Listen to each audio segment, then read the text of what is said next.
It's quite interesting because there are students who, even before they start attending their first semester, they talk to me and they ask me. That's part of their decision-making process as to whether they will come to school here.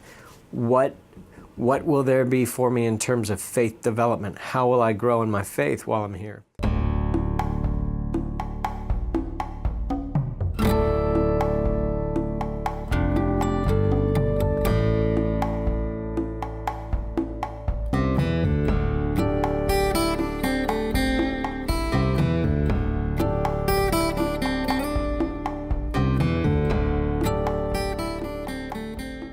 I'm Alex Benevento.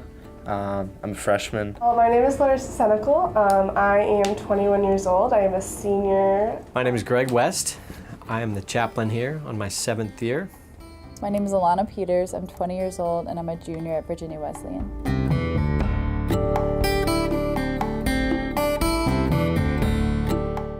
What is the point of college if you're not making friendships? One of the lines I say to students is, you were created for community. It's not just it's a bonus. I want something to believe in, and I want something that I feel like I could follow that has other supporters and other people who believe the same thing and could help me and guide me through that process, because it really does seem to create sort of a sense of community, and that's something that you don't really have when you're not practicing a religion. I love to create places where there can be dialogue between those who have faith and those who don't. I get that stigma that people who are religious want to spread it, but by spreading it they kind of shove it down your throat, and that's something that I don't want because that's almost it's too much. It's excessive, and so it's something that turns me off, and I'm not interested in that. I think I definitely had a huge fear of sharing my beliefs just because I thought people would think I was weird, or that I would misrepresent what I believed, or make people mad. I really didn't want to make people mad. That was a huge reason why I kept quiet. So many of us are stereotyping the other group. And so I think sometimes students that don't have faith stereotype the students that do have faith.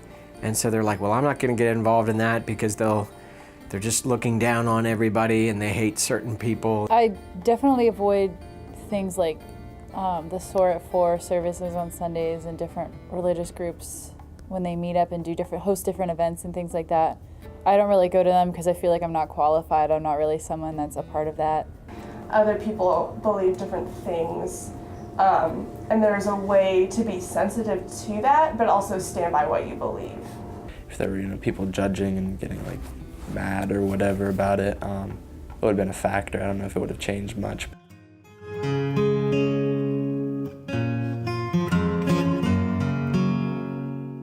I think it's all about an atmosphere, creating this atmosphere of grace, of acceptance, of love.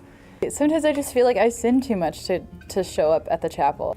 And I also feel guilty as well, just because I don't follow what the other people in there follow. One of the biggest things here is that everybody's very welcoming with it, so it's not like they're judging. They just want to show you what their religion is, and then it's not forcing you to do anything. It's kind of more of an open thing where you can say, we'd like you to join this religion and just kind of follow Christ.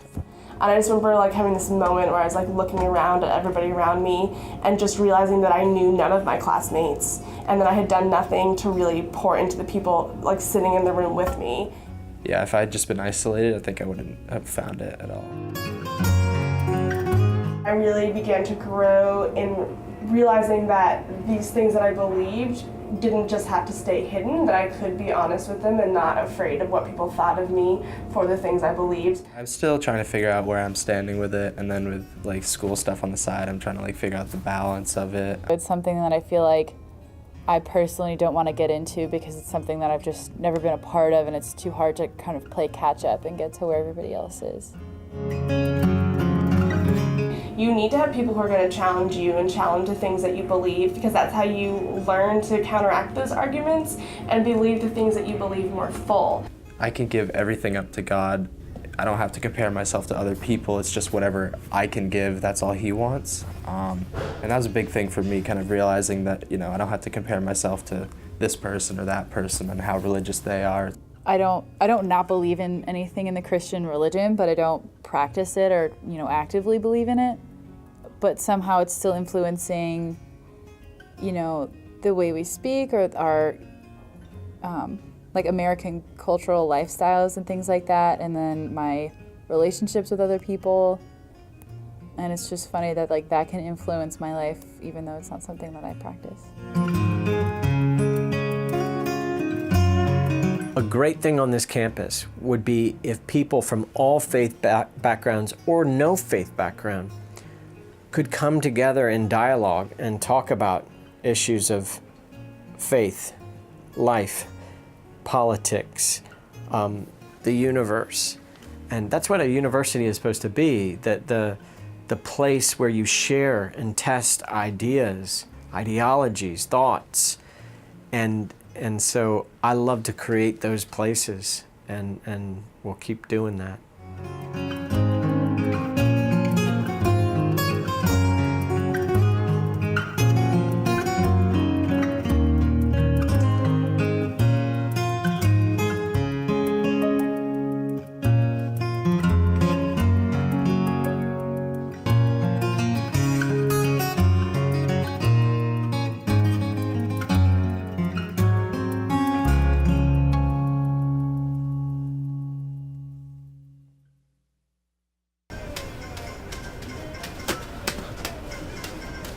Your phone's ringing.